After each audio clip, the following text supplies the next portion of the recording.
여호수아기 22장 되겠습니다. 22장 1절부터 34절까지 되겠는데요. 우리가 말씀이 좀 길지만 내용의 충분한 이해를 위해서 제가 유인물 있죠? 거기에다 다 적어놨습니다. 좀 길지만 우리가 이걸 다 읽어야 오늘 내용을 정확히 이해할 수 있기 때문에 제가 빠르게 받도록 읽도록 하겠습니다. 22장 1절부터 34절입니다. 빠르게 읽도록 하겠습니다. 그때 여호수아가 루벤 족속과 갓 족속과 므낫세 반지파를 불러 그들에게 이르되 주의 종 모세가 너희에게 명령한 모든 것을 너희가 지켰으며 또 내가 너희에게 명령한 모든 일에서 너희가 내 음성에 순종하였고 이날까지 이렇게 여러 날 동안 너희 형제들을 떠나지 아니하고 오직 주 너희 하나님께서 명령하신 그 책무를 지켰도다. 이제 주 너희 하나님께서 약속하신 대로 너희 형제들에게 안식을 주셨으니 그러므로 이제 너희는 주의 종 모세가 요르단강 저편에서 너희 소유의 땅으로 가서 너희의 장목으로 돌아가라. 이게 지금 요르단강 동쪽 지파에게 하시는 말씀이죠. 제가 중간중간 이해하기 쉽게 잠깐 첨언을 좀 하도록 하겠습니다. 그러나 부지런히 주의를 기울여서 주의 종 모세가 너에게 명령한 율법을 행하여 주 너희 하나님을 사랑하고 그분의 모든 길을 걸으며 그분의 명령들을 지키고 그분께 굳게 붙어 있으며 너희 마음을 다하고 너희 혼을 다하여 그분을 섬길지니라 하더라. 그렇게 여호수아가 그들을 축복하여 보내니 그들이 자기들의 장막으로 갔더라. 이제 므낫세 지파의 한쪽 반 지파에게는 모세가 바산에서 소유를 주었더라. 그러나 그것의 다른 반 지파에게는 여호수아가 요르단강 이편 서쪽에서 그들의 형제들 중에서 소유를 주었더라. 여호수아가 그들도 그들의 장막으로 돌려보낼 때 그가 그들을 축복하고 그가 그들에게 말하여 이르되 너희는 많은 재산과 심이 많은 가축과 은과 금과 녹과 쇠와 심이 많은 의복을 가지고 너희 장막으로 돌아가서 너희 원수들로부터 노력한 것을 너희 형제들과 나눌지니라 하더라. 루벤 자손과 갓 자손과 므낫세 반지파가 가나안 땅의 실로에서 이스라엘 자손을 떠나 주께서 모세의 손으로 하신 말씀에 따라 자기들이 소유한 땅 곧 자기들의 소유 길르앗 지역으로 돌아갔더라. 이제 요르단강 동편으로 간 거죠. 루벤 자손과 갓 자손과 이제 10절부터 잘 들으셔야 됩니다. 루벤 자손과 갓 자손과 므낫세 반지파가 가나안 땅에 있는 요르단강의 경계에 왔을 때 거기서 요르단강 옆에 한 제단을 쌓았는데 보기에 큰 제단이더라. 이스라엘 자손이 들으니 이르기를 보라 루벤 자손과 갓 자손과 므낫세 반지파가 가나안 땅을 마주보는 요르단강의 경계에 이스라엘 자손이 다니는 길에 제단 하나를 쌓았도다 하더라. 이 제단이 이제 문제가 되는 장면이죠. 이스라엘 자손이 그 소식을 듣고 이스라엘 자손의 온 회중이 그들과 싸우러 올라가기 위해 실로에 함께 모였더라. 실로에 모인 이유가 있습니다. 실로에 거기 제단과 장막이 있기 때문에 그렇죠. 이스라엘 자손이 제사장 엘르아살의 아들 비느하스를 길르앗 땅으로 루벤 자손과 갓 자손과 므낫세 반지파에게 보내되 이스라엘의 모든 지파에서 두루 주요 가문에서 통치자 한 명을 취해 통치자 10명을 그와 함께 가게 하니 각 사람은 이스라엘 수천 명 중에서 그들의 조상들의 집 우두머리더라. 그들이 길르앗 땅에 이르러 루벤 자손과 갓 자손과 므낫세 반지파에게 나아가서 그들에게 말하여 이르되 주의 온 회중이 이르기를 너희가 이날 주께 반역하려고 스스로 제단을 쌓음으로 이날 주를 따르는 것에서 돌이키려고 이스라엘의 하나님께 범한 이 범법이 도대체 무엇이냐? 부활의 불법이 우리에게 너무 적은 것이냐? 주의 회중에게 재앙이 있었으나 이날까지 우리가 그 불법에서 정결하게 되지 못하였거늘 이날 너희가 주를 따르는 것에서 돌아서려 하느냐? 너희가 오늘 주께 반역하면 내일 그분께서 이스라엘 온 회중에게 진노하시리라. 그럼에도 불구하고 만일 너희 소유의 땅이 부정하거든 너희는 주의 장막이 있는 주의 소유의 땅으로 건너와서 요르단강 서쪽으로 건너오라 이 뜻이죠. 우리 중에서 소유를 취할 것이니라. 다만 너희는 우리 하나님의 제단 외에 다른 제단을 쌓음으로 주께 반역하지 말며 우리에게도 반역하지 말라. 세라의 아들 아간이 저주받은 물건으로 범법함으로 이스라엘 온 회중에게 진노가 임하지 아니하였느냐? 그 사람은 자기 불법으로 홀로 멸망하지 아니하였느니라 하더라. 이에 루벤 자손과 갓 자손과 므낫세 반지파가 이스라엘의 수천 명의 우두머리들에게 대답하여 이르되 주 곧 신들의 하나님 그분께서 아시나니 이스라엘도 알게 되리라. 그 일이 만일 주께 반역한 것이거나 범법한 것이거든. 이날 우리를 구원하지 마옵소서. 우리가 제단을 쌓은 것이 주를 따르는 것에서 돌아서려 함이거나 혹은 그 외에 번제 헌물이나 음식 헌물을 드리려 함이거나 혹은 그 외에 화평 헌물들을 드리려 함이거든 주께서 그것을 친히 벌하시옵소서. 또 우리가 만일 이 일을 두려워하여 그 일을 행하지 아니하였다라면 그리하소서. 곧 우리가 이르기를 훗날에 너희 자손이 우리 자손에 말하 이르기를 너희가 주 이스라엘 하나님과 무슨 상관이 있느냐. 지금 이걸 새로운 제단을 쌓은 이유를 해명하는 겁니다. 그래서 25절 이는 너희 르우벤 자손과 갓 자손이 주께서 우리와 너희 사이에 요르단강을 경계로 삼았나니 너희는 주 안에서 아무 목도 없느니라 하여 너희 자손이 우리 자손을 하여금 주 경외하는 것을 그치게 하리라 하며 염려하였기 때문이니라. 그러므로 우리가 이르기를 이제 우리가 우리를 위해 한 제단을 쌓을 준비를 하자 하였노니 이는 번제 한물을 위한 것도 아니요 희생물을 위한 것도 아니요 다만 우리와 너희 사이에 우리의 뒤를 이을 우리의 세대들 사이에 증거가 되게 하려 하는 것뿐이며 또 그리하여 우리가 주 앞에서 우리의 번제 헌물과 희생물들과 화평 헌물들로 그분을 섬길 수 있을 것이며 이것은 훗날에 너희 자손이 우리 자손에게 이르기를 너희는 주 안에서 목이 없다 하지 못하게 하려 함이로다. 그러므로 우리가 말하였거니와 만일 그들이 우리에게나 훗날에 우리의 세대들에게 그와 같이 말하면 우리가 다시 이르기를 우리 조상들이 만든 주의 제단의 모형을 보라. 그것은 번제 헌물들을 위한 것이 아니요 희생물을 위한 것도 아니라 오직 우리와 너희 사이에 증거만 되게 할 뿐이라. 그러니까 증거의 제단이라 이 뜻이죠. 29절 우리가 번제 헌물이나 음식 헌물들이나 희생물들을 위하여 우리 하나님의 성막 앞에 있는 그분의 제단 외에 다른 제단을 쌓음으로 주께 반역하고 이날 주를 따르는 일에서 돌아서려 하는 것은 결단코 아니니라 하더라. 제사장 비느하스와 그와 함께한 회중의 통치자들 곧 이스라엘의 수천 명의 우두머리들이 르우벤 자손과 갓 자손과 므낫세 자손이 하는 말을 들었을 때 그들이 그 말로 인해 기뻐하였더라. 이에 제사장 엘레아살의 아들 비느하스가 르우벤 자손과 갓 자손과 므낫세 자손에게 이르되 우리가 이날 주께서 우리 중에 계신 줄을 아노니 이는 너희가 이 범법을 주께 범하지 아니하였기 때문이니라. 너희가 이제 이스라엘 자손을 주의 손에서 건져내었느니라 하더라. 제사장 엘레아살의 아들 비느하스와 통치자들이 르우벤 자손과 갓 자손을 떠나 길르앗 땅에서 가나안 땅으로 이스라엘 자손에게 돌아와 그들에게 말을 다시 전하였더라. 그 일로 인해 이스라엘 자손이 기뻐하였으므로 이스라엘 자손이 하나님을 찬송하고 르우벤 자손과 갓 자손이 거하는 땅을 멸하기 위해 올라가서 그들과 싸우려 하지 아니하였더라. 르우벤 자손과 갓 자손이 이 제단을 옛이라 불렀으니 이는 그들이 우리 사이에서 그것이 주께서 하나님이심을 보여주는 증거가 될 것이라 하였기 때문이더라. 긴 내용이었는데요. 여러분 그 내용들 다 이해하셨죠? 지금 엣제단이라는 제단 하나 쌓음으로 인해서 굉장히 큰 난리가 날 뻔한 내용들을 얘기하고 있는 것이죠. 그래서 우리가 지금 이제 방금 읽었던 것처럼 제단 하나 잘못 쌓았다가 어떻게 될 뻔했습니까? 이스라엘 백성 간에 동서로 편이 갈려서 내전이 생길 뻔했죠. 자, 이스라엘은요 단 하나의 판단착오 때문에 서로 판단착오를 했어요. 이 판단착오로 인해서 내면의 직면할 위험에 처했었는데요. 자, 여기서 우리가 공부해야 될 굉장히 중요한 원칙 한 가지를 배우게 됩니다. 그건 나와 있는 유인물에서 보시면 감사하겠고요. 첫 번째 원칙인데요. 사람들 사이에서요. 저를 봐주세요. 오해 있죠, 오해.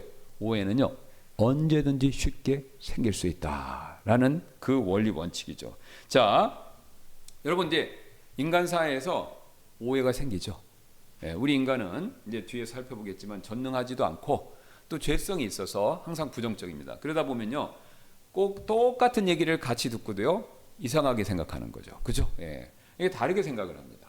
그러다 보니까 오해가 생기는데, 자, 오해를 해결하려면요 항상 어떻게 해야 되죠? 양쪽 얘기를 다 들어봐야 되지 않습니까? 서로 오해가 생기면 중재자가 있어서 양쪽 얘기를 잘 듣고 그 다음에 중재자가 중간에서 서로를 조정시켜야 오해가 풀리는데, 자, 그래서 오늘 이 본문 말씀을요 양쪽 얘기를 다 들어봄으로써 그들이 어떻게 오해를 했고 그 오해를 우리가 어떻게 성경적으로 풀 수 있는지 그 원리들을 찾아보도록 하겠습니다. 그래서 먼저 요단강 기준으로 지금 갈렸죠. 요단강을 기준으로 서편 동편 동군 서군으로 이렇게 나눈 건데요. 자, 요단강을 기준으로 동편 지파들의 관점에서 이번 사건들을 어떻게 바라보고 있는가, 이걸 먼저 한번 보겠습니다. 지금 이제 오해를 불러일으킨 요단강 동편 지파들의 입장에서 이 사건들을 어떻게 그들이 생각했는가, 그걸 한번 보도록 하겠습니다. 자, 지금 그들은요 증거의 제단을 세웠어요. 그런데 서쪽 형제들이, 요단강 서쪽 형제들은요, 이것을요, 증거의 제단이 아니라 제사의 제단이다, 이렇게 생각하면서 오해가 생긴 거예요. 그러면 이게 왜 중요하냐? 이스라엘은요, 제단이 몇 개 있어야 됩니까? 하나. 어디에 제단이 있어야 돼요? 성막과 성전 안에만 있어야 됩니다. 그러면 성막과 성전 외에 있는 제단들은 무슨 제단이죠? 그거는요, 하나님께로 나온 제단이 아니라 사실은요, 가나안 땅에 있는 다른 제단들은요, 성막과 성소 밖에 있는 제단들은요, 우상 숭배와 직간접적으로 관련된 제단들 뿐입니다.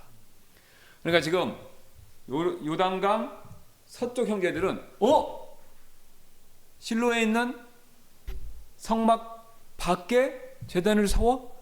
이거 신명기에서 레위에서 하나님이 모세가 앞서서 경고했던 우상 숭배에게 첫 번째 조짐이네, 이 생각을 딱 한 겁니다. 그러면 우상 숭배를 하는 자들에 대해서 어떻게 하죠? 하나님이 가차없이 징계하신다라는 것을 이미 다 배웠어요. 광야 40년 동안 배우고 여호수아기 통해서 전쟁하면서 다 배웠습니다.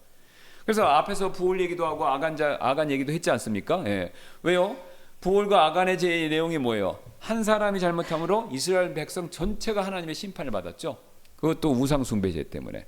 그러니까 이런 위험성을 알고 있었기 때문에 제단을 세웠다라는 것에 대해서 지금 깜짝 놀라면서, 야, 이거 지금 배도하려고 그러는구나. 실로의 제단에 대항하는 경쟁적인 제단을 또 만들려고 그러는구나. 그래갖고 이게 이렇게 되면은 종교도 나뉘고요, 국가도 나뉘게 되는 거죠.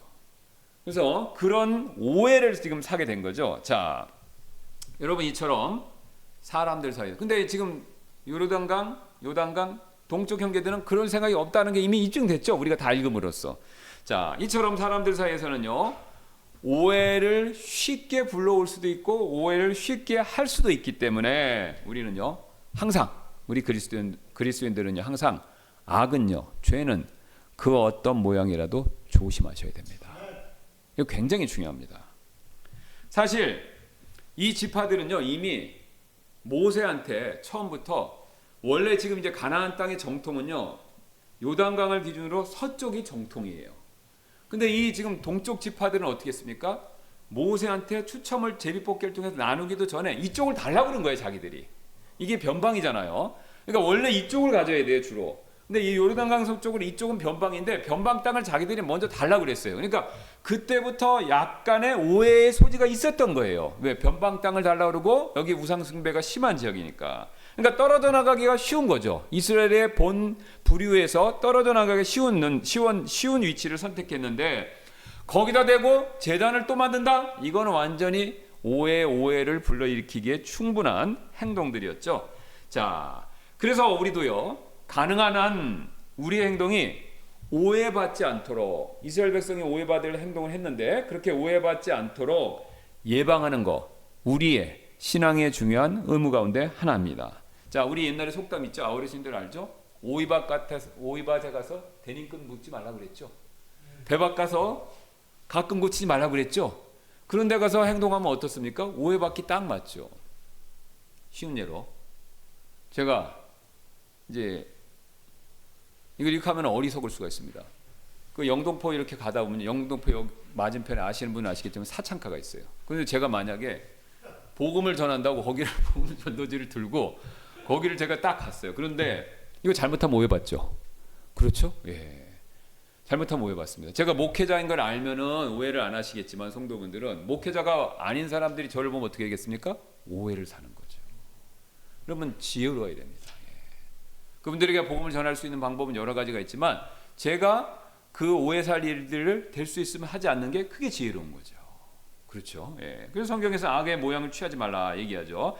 우리가 이렇게 해야 되는 구체적인 이유는요, 일단 다툼이 생기지 않기 위해서입니다. 오늘 오해 때문에 다툼이 생길 뻔했죠. 또한 하나님의 이름이 욕되지 않기 위해서죠. 예. 지금 이거 보세요. 지금 이게 오해로 인해서 둘이 전쟁이 났어요. 만약에 그 옆에 있는 지금 가나안 족속들이 무슨 생각할까요? 야, 하나님 백성이라면서 지들끼리 엄청 싸우네. 죽이고 죽이네. 무슨 하나님 백성이 저래. 그러면서 하나님께 영광이 안 되겠죠. 분명하죠. 예. 그러니까 하나님의 이름을 욕되게 하지 않기 위해서, 하나님께 영광 돌리기 위해서요, 우리는요, 남에게 될 수 있으면 오해 살 일을 하시면은 안 된다라는 거죠. 그다음에 또 앞에서 제가 예로 말씀드렸던 것처럼 믿음이 약한 지체들이 오해 사는 행동을 하면요 실족하기가 쉬워요. 그렇죠? 예. 제가 또 복음 전한다고 술집 들어가 보세요. 그러면 그것도 이상한 거죠. 그렇죠? 예. 그것도 이상한 겁니다. 그러니까 그렇게 하는 거에 저는 꺼리낌이 없지만, 왜냐면 저는 이제 그런 걸 행동을 하지 않으니까. 그러나 믿음이 약한 지체들이 보면 실족할 수 있으니까 그걸 조심하는 겁니다. 조심하는 거죠. 자, 그러나 이처럼, 근데 여러분 인생이란 게, 삶이란 게 참 그렇죠. 이렇게 조심하더라도요 오해가 생기는 경우가 없으면 좋은데 있지요. 조심하더라도 있습니다. 요셉 보세요. 오해 안 생기기 위해서 엄청 조심했죠. 그러나 모함이지만 어쨌든 어떻습니까? 오해를 샀죠. 예.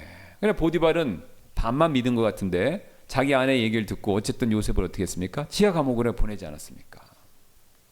우리가 오해가 생기지 않도록 처음에 조심해야 되는데 오해받는 일을 완벽하게 피할 수는 없습니다. 그래서 오해가 생기는 경우가 있는데 그때 오해를 받는다 하더라도요 우리는요 그 오해를요 믿음으로 감내하실 필요가 있어요. 자, 왜 그러냐면요 우리가 사실 사람들이 내가 하는 행동을 왜 그렇게 하는지 다 이유 말 못합니다. 그래서 우리 행동이 어정쩡할 때가 있어요. 어떤 분이 이제 또 제가 이거 인사 얘기하면 또 저기 좀 그런데 제가 이제 예를 들어서 인사를 어떤 성도분이 저한테 하는데 제가 깜빡하고 딴 얘기하다가 인사를 못하는 경우가 있잖아요. 그죠? 그러면 우리가 참 이상합니다. 대부분의 분들은요 이렇게 긍정적으로 생각하시면 좋은데 긍정적으로 생각 못하시는 분들도 있어요. 세상 사람들은요 더 부정적이에요. 이게 인간이 참 이상해서 우리가 어떤 행동을 하면 부정적으로 해석하려는 경향이 굉장히 많은 게 우리의 죄의 속성이죠. 예. 자, 그래서 오해를 받기가 쉽죠. 오해를 받기가 쉽습니다. 우리 인간은 참 이런 얘기가 있죠. 눈이 두 개인 이유가 있다는 거예요. 한쪽 눈으로는 부정적인 걸 보고 한쪽 눈으로는 긍정적인 눈을 보라고 눈이 두 개가 있어야 된다. 그래서 두 개를 다 봐야 긍정과 부정을 정확히 보고 그 사람에 대해서 올바르게 평가할 수 있다. 이런 얘기가 있는 것처럼 우리는 부정적으로 보는 성향이 있습니다. 그러니까 이게 부정적으로 나를 보는 것을 피할 수가 없고 그래서 오해를 받을 수가 있어요. 자, 그렇다고 오해받을까 봐 내가 될 수 있으면은 오해의 살짓을 하지 말자. 그래서 하나님이 원하시는 것마저도 피해서는 안 된다라는 거죠. 하나님이 원하시는 것은 오해를 받는다 하더라도 우리가 할 것은 하셔야 합니다. 예. 자, 그렇게 해서 부당하게 만약에 오해를 받게 된다라고 하더라도요 하나님이 합력하여 선을 이루십니다. 왜요? 오해를 받을 때 우리가 믿음으로 견디면요 우리 신앙의 성장이 있습니다. 어떤 성장이 있죠? 하나님이 위로해 주시는 것을 느끼게 되죠. 또 우리가 오해받은 것을요 세상 사람들한테 꼭 얘기해서 토로할 것이 아니라 하나님 앞에서 엎드려 토로할 때 하나님이 위로해 주시고 우리의 믿음을 성장시켜 주시고 강하게 만들어 주시죠. 여러분 성경에서 이런 오해를 하나님 앞에 토로를 제일 잘하는 사람 아시죠? 누구죠? 다윗이죠.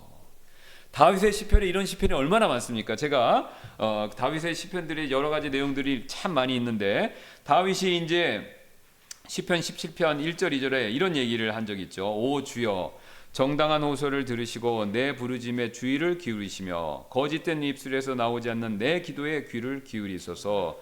주 앞에서부터 나에 대한 판결이 나오게 하시며 주의 눈은 공평한 일들을 바라보게 하소서.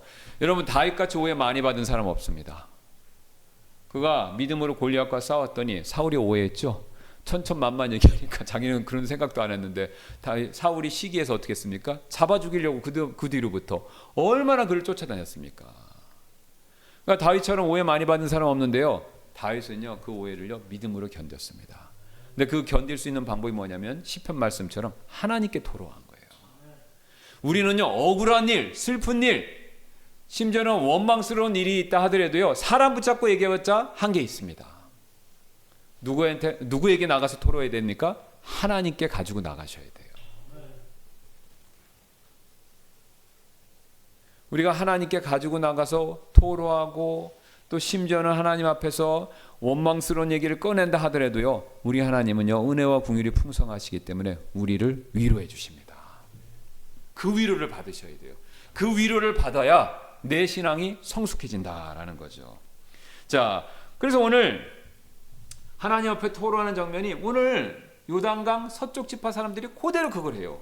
그래서 오늘 의심받는 요단강 동쪽 지파 사람들이 모든 것을 아시는 신중의 신이신 하나님께 호소하는 장면이 21절부터 23절에 딱 그대로 나오죠. 제가 읽겠습니다. 이에 르우벤, 지금 오해를 받으니까 르우벤 자손과 갓 자손과 므낫세 반지파가 이스라엘의 수천 명의 우두머리들에게 대답하여 이르되 주 곧 신들의 하나님, 주 곧 신들의 하나님, 신들의 하나님을 두 번 부릅니다.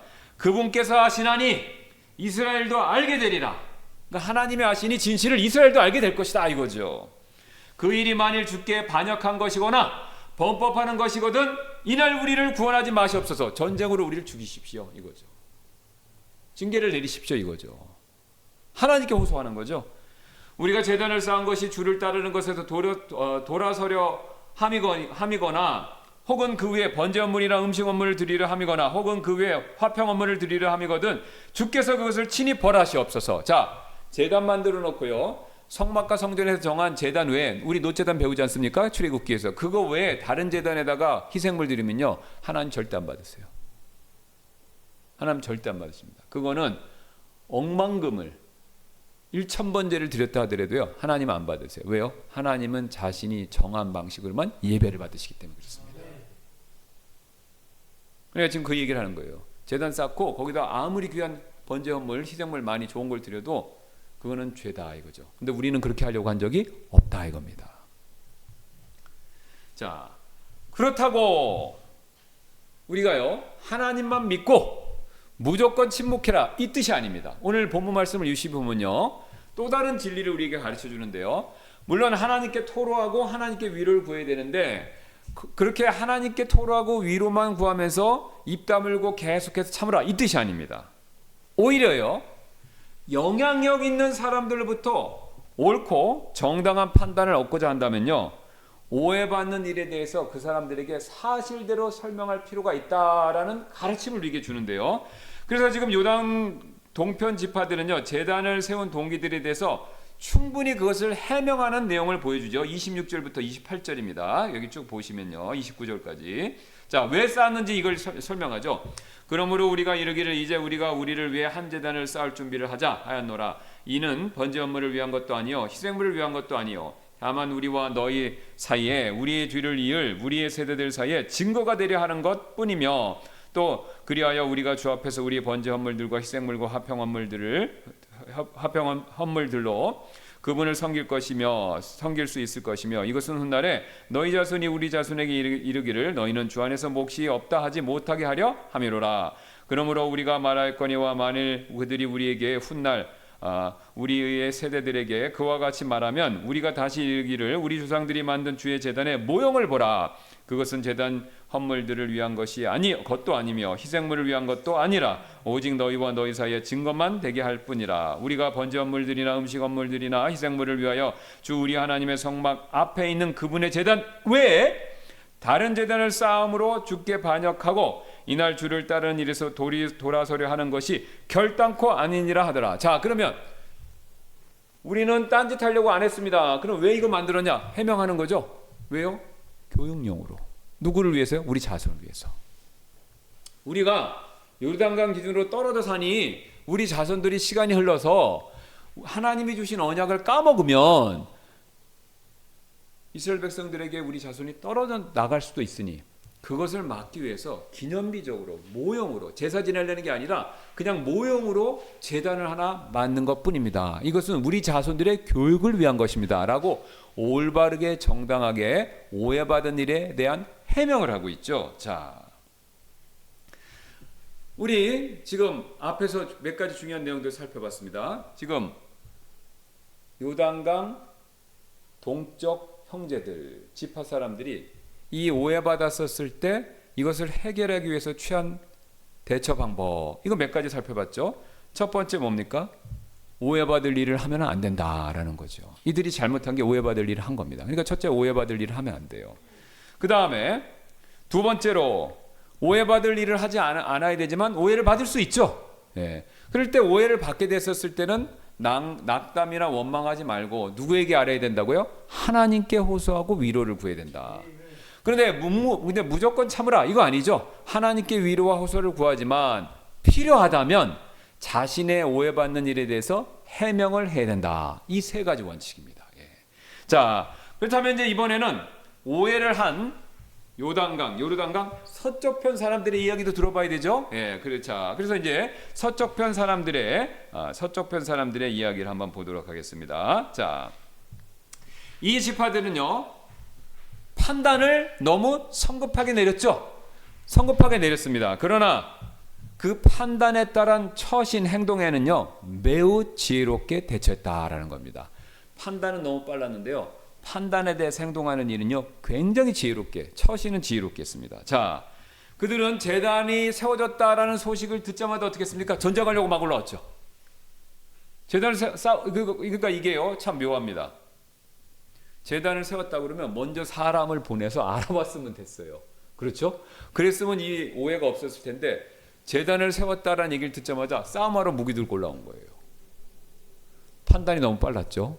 자, 그러나 그 다음에 행동하는 데 있어서는 지혜로웠습니다. 곧바로 전쟁하러 가지 않고 어땠어요? 일단 대표들을 보내죠. 예, 그래서 비누아스 곧 차세대 우리 제제사장이 될 비누아스와 지파들의 우두머리를 딱 보내서 사정을 알아보게 했다라는 것이죠. 예. 자, 만약에 앞에서 말씀드렸던 것처럼 이 사람들이 이 소식을 듣자마자 비누아스나 대표들을 먼저 보냈으면요 전쟁하러 사람들 올 필요가 없었는데, 그렇죠? 이 사람들은 전쟁부터 하고 사람을 준비하고 사람 보낸 거죠. 자, 그러면요. 자, 이 사람들의 행동은 무조건 잘못됐느냐? 그렇게 말할 수 없습니다. 여기도 굉장히 또 중요한 원리가 나오는데요. 이들의 성급함은요 단순한 감정상의 문제가 아니라요 하나님의 영광을 위한 열심에서 비롯된 일이었습니다. 여러분, 성경에서요 하나님의 영광을 위해서 열심을 내는 일은요 100% 하나님께 칭찬받아요. 우리가 보기에는 과격하게 보이고 좀 오버하고 심하게 보인다 하더라도요 하나님의 영광을 위해서 여러분이 열심을 내고 제가 열심을 내고 성경 인물들이 열심을 내면요 하나님 무조건 박수 쳐주십니다. 자, 지금 비누아스와 그의 동료들 요르단강 서쪽 지파는요 왜 전쟁 준비까지 하려고 했냐면요, 야, 이 인간들이 하나님의 영광을 이름을 욕되게 하네. 여기에 대한 열심에서 나온 겁니다. 하나님의 이름이 가나안 지파 사람들, 가나안 족속들부터 욕을 얻어 먹을 것에 대한 두려움, 여기서부터 열심이 나온 거죠. 예. 그래서 22장 15절 16절에 이런 말을 그들이 하고 일어났죠. 그들이 길르앗 땅에 이르러 루벤 자손과 갓 자손과 므낫세 반지파에게 나가서 그들에게 말하 이르되 주의 온 회중이 이르기를 너희가 이날 주께 반역하려고 스스로 제단을 쌓음으로 이날 주를 따르는 것에서 돌이키려고 이스라엘 하나님께 범한 이 범법이 도대체 무엇이냐. 굉장히 강하게 얘기하죠. 하나님한테 배신해? 용서할 수 없어, 이겁니다. 하나님의 영광, 하나님의 이름에 모독받는 일에 대해서 굉장히 열정과 열심을 가지고 이런 모습을 보여주는 거죠. 특히 이 일에 앞장섰던요 이 비누아스 이 사람은요 하나님의 영광을 위해서 앞장서는 일로 과거에 엄청나게 하나님께 인정받았던 사람입니다. 여러분, 제가 그 여백이 없어도 모르는데 이 민수기 25장 빨리 가서 펴시죠. 25장 1절부터 여기 비누아스가 과거에 하나님께 하나님의 영광을 위해서 애써서 칭찬받는 모습이 나오는데요. 민수기 25장 1절입니다. 제가 읽을게요. 또 이스라엘의 시담에서 머물러 있더니 백성이 모압의 딸들과 행음하기 시작하였더라. 그들이 자기 신들에게 희생물 바치는 일에 백성을 부르니 백성이 먹고 그들의 신들에게 절하였더라. 이스라엘이 스스로 바알보올에게 연합하였으며, 오늘 본문에서 얘기한 바알보올 그 사건이죠. 연합하였으며 이에 주의 분노가 이스라엘 향해 타올랐더라. 자, 보세요. 지금 이스라엘 백성들이 모압의 딸들과 행음을 했어요. 그래서 거기에 막 여자들에 끌려가고 지금 그 이교도 우상들에게 막 절을 하고 희생물 바치고 그랬단 말이죠. 그러니까 하나님께서 엄청나게 진노하신 거예요. 그래서 지금 하나님의 진노가 막 폭발 직전인데 그때 하나님께서 모세에게 이렇게 명령하셨죠. 주께서 모세에게 이르시되 백성의 모든 우두머리를 붙잡아 해를 향하여 주 앞에 목매어 달지니 그리하면 주의 맹렬한 진노가 이스라엘에게서 떠나리라 하시더라. 하나님의 진노가 사라지는 방법도 말씀하시죠. 그 앞장섰던 사람들 우두머리들 다 목매달으라는 거예요. 그러면 주의 진노가 떠날 것이다. 자, 이 5절 모세가 이스라엘 재판관들에게 이르되 너희는 각자 바알보올에게 연합한 자기 사람들을 죽이라 하였다. 그래서 막 지금 이제 죽이려고 막 하는 판에 놀라운 일이 벌어집니다. 6절 보세요. 보라, 이스라엘 자손의 온 회중이 회중의 성막문 앞에서 울 때, 지금 이제 진노가 임하고 사람 죽게 됐으니까 막 울죠. 우는데 이런 일이 일어난 거예요. 이스라엘 자손 중 한 사람이 모세의 눈앞과 이스라엘 자손의 온 회중의 눈앞에서 미디안 여인 한 명을 데리고 자기 형제들에게로 왔더라. 지금 모압 여인 때문에 난리가 났는데요. 행음하고 지금 가는 우상 숭배인데, 지금 우두머리 중에 한 명이 뒤에 나오면 그 우두머리가 지위가 높은 사람입니다. 이번에는 또 미디안 여인을 데려오네. 아니 지금 여기 이스라엘 백성 난리 나고 백성들이 심판받는다고 우는데요. 정신 나간 어떤 사람이 이번에는 미디안 여자를 데리고 캠프 안으로, 진영 안으로 들어오는 거예요. 사람들 다 보고 있는데 거기 온 거예요. 자, 그러니까 이게 왜 왔냐면요. 뒤에 나오지만 간접적으로 얘기하지만 행음하려고 했기 때문에. 자, 자기 형제들에게 왔더라. 그러니까 7절 보겠습니다. 제사장 아론의 손자여 엘리야스의 아들 비느하스, 오늘 본문의 비느하스죠. 비느하스가 그것을 보고 회중 가운데서 일어나 손에 창을 들고 그 이스라엘 남자를 따라 장막에 들어가서 두 사람 곧 그 이스라엘 남자와 그 여인의 배를 꿰뚫었더라. 그러니까 창 한 번으로 두 사람의 배를 동시에 꿰뚫는. 그러니까 이건 성경에서 간접어법으로 얘기하는데 아마 행음을 한 것 같아요. 그러니까 행음하는 장면을 보고 찔른 겁니다. 그러니까 찔러서 두 사람이 다 창에 찔린 거예요. 그러니까 이거 보면요 너무 잔인하죠. 비느하스가 이거 너무 사람을 죽이는 잔인한 일을 한 거, 잘못한 거 아니냐. 그런데 하나님의 평가는 다릅니다. 그리하여 배를 꿰뚫었더니 그리하여 역병 재앙이 이스라엘 자손에게서 그쳤더라. 그 역병 재앙으로 죽은 자가 24,000명이더라. 놀라운 일이 벌어졌습니다. 앞에서 하나님이 이제 명매달아서 죽이라 명령했는데 비느하스가 이 행동을 해서 죽이니까요 하나님의 진노가 순식간에 가라앉은 겁니다. 누구 때문에요? 비느하스의 하나님을 향한 이 열심 때문에. 그래서 하나님이 이런 칭찬을 하세요. 10절 또 주께서 모세에게 말씀하여 이르시되 제사장 아론의 손자여 엘리야살의 아들 비느하스가 그들 가운데서 보세요. 나를 위해 열심을 내어 이스라엘 자손으로부터 나의 진노를 돌이켜서 내가 질투 중에 그들을 소멸시키지 아니하게 하였도다. 하나님이 딱 보니까요 모세나 아론 외에는요 제정신 가진 사람이 없는 거예요. 일반 백성 가운데 행음에 간음, 그러니까 행음에 우상숭배죄까지 버젓이 하는 겁니다. 이스라엘 백성 가운데 그것에 대한 경각심, 그것에 대한 주의하려는 마음 이런 게 없었던 거예요. 그러니까 거기다가 지금 벌 받고 있는데 또 죄를 짓는 겁니다. 미디안 여인을 데려다가 또 그래요. 그러니까 하나님의 분노가 엄청 타올랐는데 비느하스가 용감하게 어떻게 하는 행동을 합니까? 그 죄에 대해서 심판을 단행해 버린 거죠. 그러니까 하나님이 오히려 그를 칭찬합니다. 뭐 때문에요?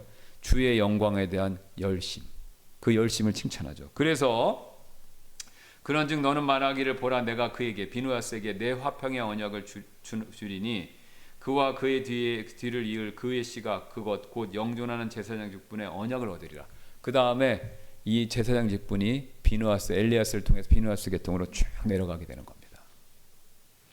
이는 그가 자기 하나님을 위하여 열심을 내었고 다른 게 없어요. 사람을 죽여서 칭찬받은 게 아니라요. 하나님의 영광을 위한 하나님의 거룩을 추구하고자 하는 그 열심을 내었고 이스라엘 자손을 위해 속죄하였기 때문이니라 하시더라.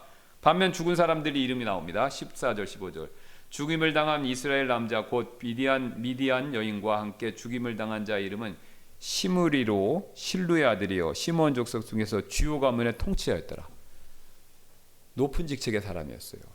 또 죽임을 당한 미디안 여인의 이름은 고스비로 수루의 딸이었더니 수루는 미디안 주요 가문에 속한 자로서 백성을 다스리는 우두머리였더라. 미디안 족속의 우두머리. 우두머리들이 이런 짓을 하니 하나님 진노가 격분했던 거죠.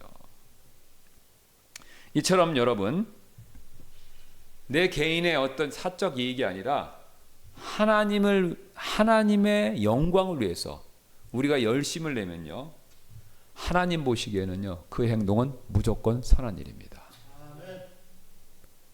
심지어는 칼을 휘둘렀다 하더라도 물론 무고한 사람을 죽여야 된다 이 뜻은 아닙니다. 하나님이 정하신 응당한 심판에 맞추는 그런 행동을 하는 것조차도 하나님께는 그것이 영광이 된다라는 거죠. 자, 그러나 여러분 타인에 대한 불리한 판단에는요 우리가 지금 비느하스가 그렇게 해서 옛날엔 과거 열심을 냈죠. 그러니까 이 비누아스는 성격이 열심 있는 건 맞아요. 그런데 열심을 내갖고 이번에도 열심을 내려고 했는데 이번에 앞불사 판단이 좀 섣불렀어요. 그러니까 여러분 이게 우리가 성격하고요 주님에 대한 열심하고는 구분하실 필요가 있습니다.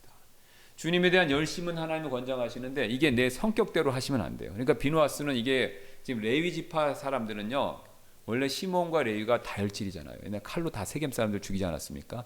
그러니까 이 레위 사람들은요 불 같아요 성격이. 그러니까 비누아스도 불 같은 게 있는 거예요. 근데 그게 하나님을 향한 열심으로는 좋겠어 했는데 이번에는 이게 섣부른 판단으로 가서 잘못하면요 오해로 인해서 민족끼리 전쟁이 일어날 뻔한 거죠. 자, 그래서 타인에 대한 불리한 판단에는요 나쁜 판단을 내릴 때는요 항상 신중해야 됩니다. 여러분 그래서 재판도 몇 번 재판합니까? 3심제. 그렇죠. 남 판단하는 일도요 세상 법정도 몇 번 합니까? 3번 하죠. 3번. 우리 그리스도인들은요 그래서 남 판단하는 일은요 더 신중하셔야 돼요. 더 신중하셔야 돼요. 자, 결국 사실 많은 이들이 타인의 행위를 부정적으로 해석하는데 너무 성급하죠. 네, 그런데 성경은요 우리가 될 수 있으면 모든 것을 긍정적으로 보고 또 그것들에 대해서 냉정하고 객관적인 판단을 내려야 된다라는 것을 여실히 말씀하고 있죠. 자, 그래서 이런 적지 않은 다툼이 이런 오해에서 시작되는데요. 국가 간의 전쟁도 오해 때문에 생긴 거 굉장히 많고요. 그다음에 교회 안에서 분쟁이 생기면 사실 제가 목회자로서 보면요 오해에 의한 분쟁이 또 굉장히 많습니다. 예. 그다음에 개인 간의 갈등은 말할 것도 없고요. 그렇죠? 예.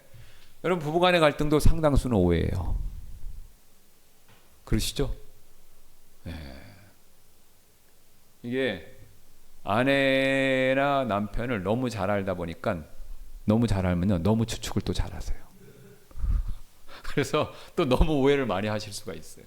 꼭 그런 건 아닌데 그렇다고 단정 짓고 하다 보면 싸우죠. 근데 싸우고 나서 나중에 얘기 들으면 꼭 그런 것은 아니었어요. 예. 자, 그래서 우리는요 이렇게 오해를 쉽게 하는 존재이기 때문에 그리고 오해를 할 수도 있고요.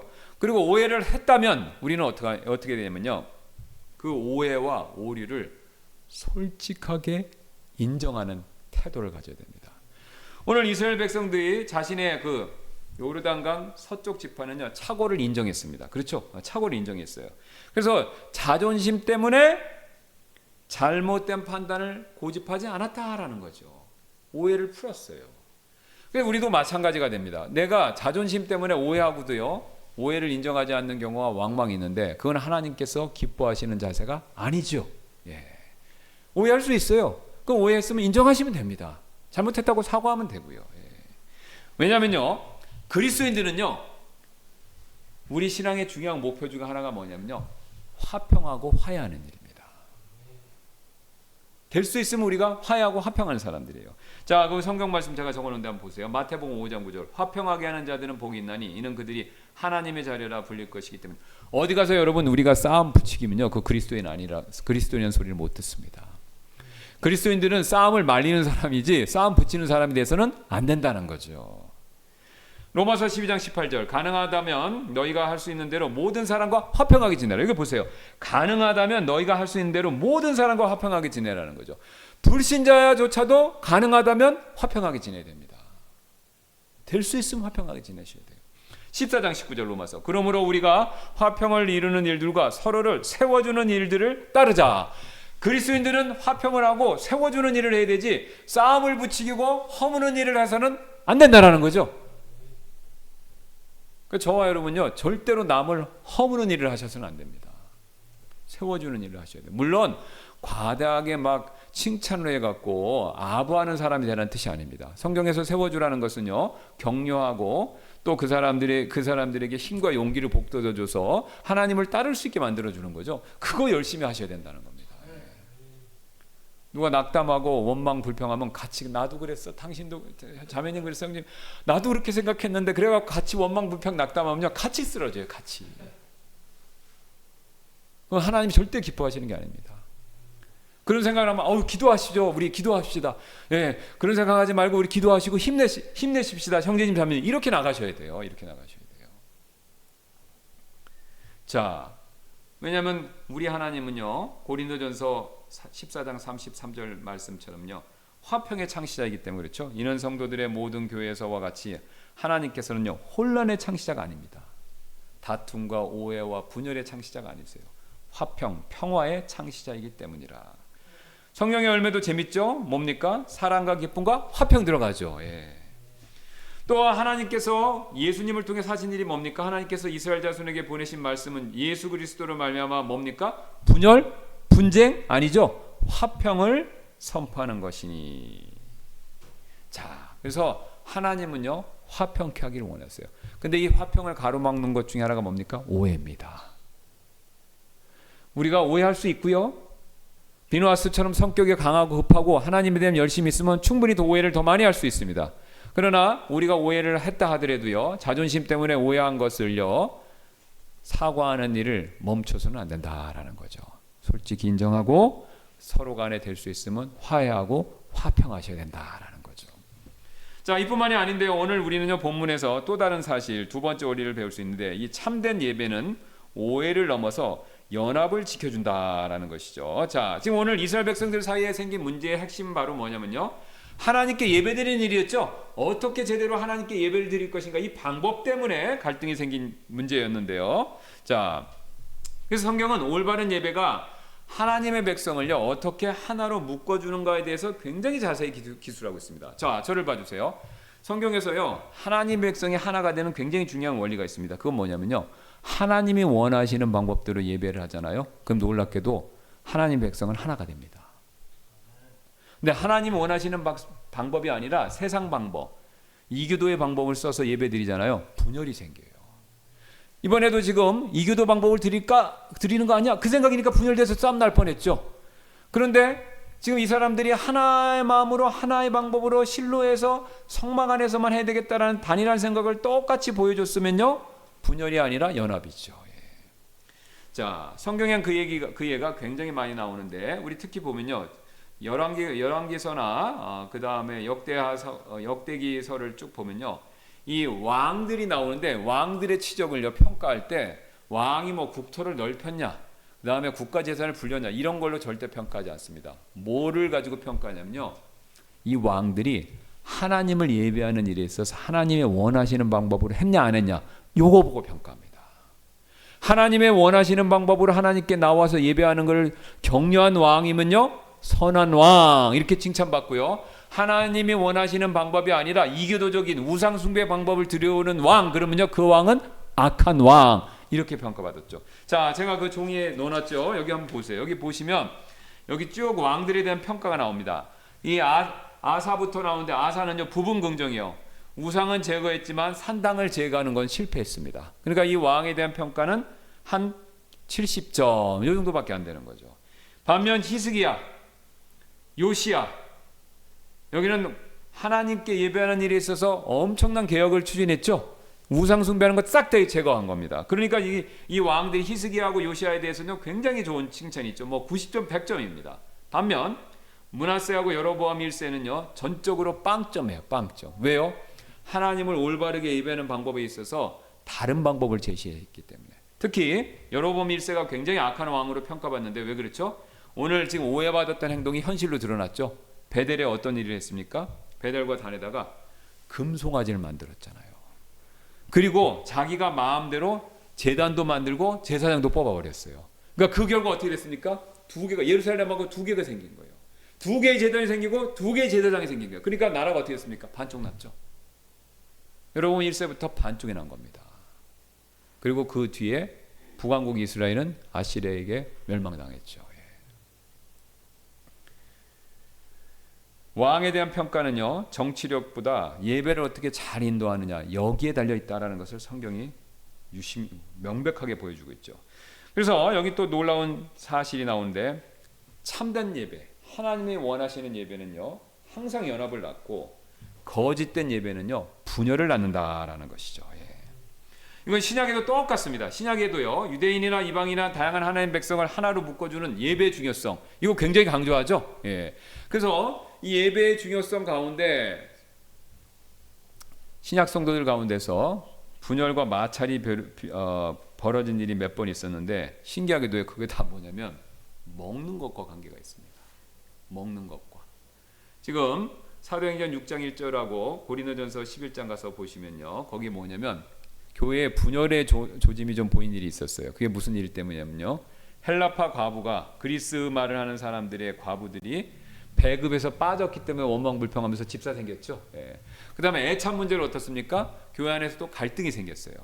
그래서 제가 느낀 게 있습니다. 이걸 공부하면서 야 옛날이나 지금이나 교회에서 먹는 거 갖고 문제가 많이 생기는구나. 그걸로 참 교회에서 분열이 생기기가 쉽구나. 사람은 참 그런 면에서 똑같구나. 예나 지금이나. 예. 그러니까 우리는요 먹는 거를 잘 관리해야 됩니다. 그래서 바울이 얘기했죠. 그리스도의 왕 하나님 왕국은 먹고 마시는 게 아니라고 그랬죠. 예, 먹고 마시는 게 있는 게 아니라고 그랬죠. 예. 자 마찬가지로 그래서 우리가요 예배에 신경을 잘 쓰셔야 됩니다. 그래야 교회가 평안하고 하나가 돼요. 예. 그래서 에베소서 말씀에 그 유명한 말씀이 있지 않습니까? 우리 에베소서 말씀 한번 4장 거기 나와 제가 적어놓은 거 한번 보시기 바랍니다. 그러므로 4장 1절부터 6절입니다. 그러므로 주의 갇힌 자된 내가 너에게 간청하노니 너희는 부르심을 받은 그 소명에 합당하게 걷고 모든 겸손과 온유와 오래 참음으로 사랑 안에서 서로 참아주며 화평의 띠로 성령의 하나가 되게 하신 것을 힘써 지키라. 하나를 강조하죠. 참으로 너희의 부르심의 한 소망 안에서 너희가 부르심을 받는 것 같이 한 몸과 한 성령이 있고 한 주 한 믿음 한 침례가 있으며 한 하나님 곧 모든 것의 아버지가 계시니 그분께서는 모든 것 위에 계시고 모든 것을 두루 통치하시며 또 너희 모두 안에 계시느니라. 우리 하나님은요 삼위일체 한 하나님이십니다. 예배도 두 가지 방법이 아니라 한 가지 방법으로, 마음도 두 마음이 아니라 한 마음으로 그렇게 예배하기를 원하시죠. 여러분 그렇게 하려면요 우리가 한 가지 조심하셔야 될 생각이 있습니다. 이 생각을 정확히 가지셔야 되는데요. 우리가 틀리다 하고 다르다 차이를 명확하게 구별하실 필요가 있어요. 성경에서 말하는 틀리다 하고 다르다는 개념은 서로 완전히 차이가 있죠. 우리 한국 사람은요 틀리다 이거에 너무 익숙합니다. 맞다 틀리다 익숙해요. 그러다 보니까 불필요하게 나와 다르면 무조건 다 틀렸다라고 생각하는 경향이 있는데 꼭 그렇지는 않은 거죠. 제가 미국 사람들하고 캐나다에 있으면서 그 서양 사람들하고 신앙생활을 하다 보니까 이 사람들은요 틀리다하고 다르다를 명확하게 구별하더라고요. 우리 한국 사람들은요 보세요. 나하고 봄철에 같은 색상에 유행하는 옷을 입지 않으면요 틀리다라는 생각을 합니다. 그런데 틀린 건 아니고 다른 거죠. 또 내가 먹는 보충 영양제 이런 걸 안 먹으면 저 사람은 영양 관리, 몸 건강 관리에서 틀렸다라는 생각을 해요. 근데 사람마다 다 틀리잖아요, 그죠? 예. 다 다르기 때문에 그걸 인정을 못하는 문화가 있는데 그래서 우리가 교회 안에서 그러기가 쉬운데 그렇지 않습니다. 우리는요 남이 나하고 다를 수 있다는 것을 충분히 이해하셔야 됩니다. 그걸 인정해 주셔야 돼요. 예. 자, 지금 오늘 요르단강의 지금 제단도 이 제단의 문제도 똑같은 것이죠. 이 사람들은 다르게 생각하고 만들려고 그랬는데 이게 지금 틀렸다라고 생각하고 싸움이 붙을 뻔한 거죠. 예. 사실은 이게 틀린 것이 아니라 다른 생각으로 했던 것뿐인데요. 자, 우리 신앙생활도 똑같습니다. 그래서 우리가요 남이 나하고 다를 수 있다는 것을 항상 인정하셔야 되고요. 그러기 위해서는요. 빌립보서 2장 3절 말씀처럼 아무 일에든지 다툼이나 허용으로 하지 말고 오직 겸손한 마음으로 각각 자기보다 남을 더 낫게 여기라. 자, 이 말씀 뜻이 뭐냐면요. 이것만 설명하고 마무리하겠습니다. 저를 보세요. 이게 지금 뭐냐면 아무 일에든지 다툼이나 허용으로 하지 말고 오직 겸손한 마음으로 각각 자기보다 남을 낫게. 남을 나보다 어떻게 얘기하라고 합니까? 낫게 이렇게 하죠. 자, 저를 보세요. 우리는 이 말씀을 가지고 이렇게 생각해요. 그러니까 이 말씀을 들으면 나보다 남을 낫게 하니까 이렇게 하면은 내가 손해 보는 것 같아요. 그런데 여러분 현실은 그렇지 않습니다. 우리는요 항상 나는 남보다 내가 낫다 이렇게 생각하죠. 그렇죠? 우리는 저와 여러분요 항상 내가 남보다 더 낫다 생각해요. 그래서 이 말씀을 그대로 적용하면요 이렇게 하시면 돼요. 남을 나보다 낫게 하라고 했죠. 나는 낮추고 남을 올리면요 이게 딱 수평이 맞아요.